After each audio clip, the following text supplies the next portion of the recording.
MLA కోట MLC స్థానాలకు TDP అభ్యర్థులుగా ఎస్పీ ఎన్ఎస్ వర్మ, మహమ్మద్ ఇక్బాల్ పేర్లు ఖరారైనట్లు తెలుస్తోంది.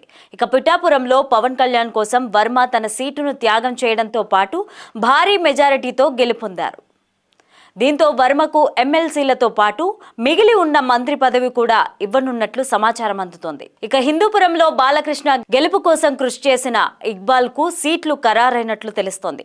త్వరలోనే వీరి పేర్లను అధికారికంగా ప్రకటించే ఛాన్స్ ఉంది. ప్రభుత్వం తరఫు న్యాయవాది తెలిపారు. ఇప్పటికిప్పుడు వైసీపీ కార్యాలయాలు కూల్చివేయడం లేదని, అనుమతులు లేకుండా ఏవైతే నిర్మించబడి ఉన్నాయో నోటీసులు మాత్రమే ఇచ్చామని పేర్కొన్నారు. ఇరు వర్గాల వాదనలు విన్న న్యాయస్థానం కేసు విచారణను ఈ రోజుకి వాయిదా వేసింది. అప్పటి వరకు వైసీపీ కార్యాలయాల కూల్చివేతను ఆపేయమని చెప్పింది. స్టేకో పాటించాలని ఆదేశించింది హైకోర్టు. బీజేపీ అగ్రనేత మాజీ ఉప ప్రధాని ఎల్కే అద్వానీ అస్వస్థతకు గురయ్యారు.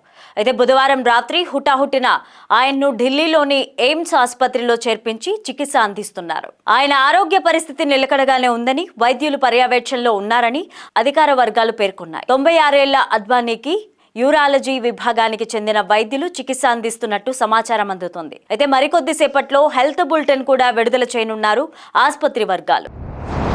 ముఖ్యమంత్రి రేవంత్ రెడ్డి బీఆర్ఎస్ ఎమ్మెల్యేలకు 2 మంత్రి పదవులు ఇచ్చే ఛాన్స్ ఉన్నట్లు తెలుస్తోంది. అయితే బీఆర్ఎస్ నుంచి కాంగ్రెస్ లో చేరే ఎమ్మెల్యేల కోసం సీఎం రేవంత్ రెడ్డి 2 మంత్రి పదవులు కేటాయించినట్లు అర్థమవుతోంది. అయితే ప్రస్తుతం 6 ఖాళీలు ఉండగా 4 భర్తీ చేసినట్లు సమాచారం.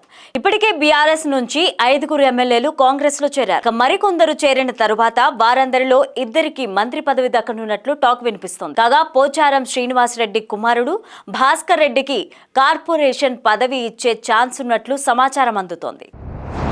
మాచర్ల మాజీ ఎమ్మెల్యే పిన్నెల్లి రామకృష్ణారెడ్డి అరెస్ట్ చేశారు పోలీసులు. మాజీ ఎమ్మెల్యే అనిల్ ఇంట్లో పిన్నెల్లిని అదుపులోకి తీసుకున్నారు. ఎస్పీ ఆఫీస్కు తరలించారు. పిన్నెల్లి ముందస్తు బెయిల్ పిటిషన్లు కొట్టివేసింది ఏపీ హైకోర్టు. అయితే పిన్నెల్లిపై ఈవీఎం ధ్వంసం, ఎన్నికల అల్లర్ల కేసులు కూడా పెట్టారు. పార్లమెంటులో రాష్ట్రపతి ప్రసంగం ఈ రోజు జరగనుంది. కొత్తగా కొలువు తీరిన లోక్సభతో పాటు రాజ్యసభ సంయుక్త సమావేశాన్ని ఉద్దేశించి రాష్ట్రపతి ద్రౌపది ముర్ము నేడు ప్రసంగించనున్నారు.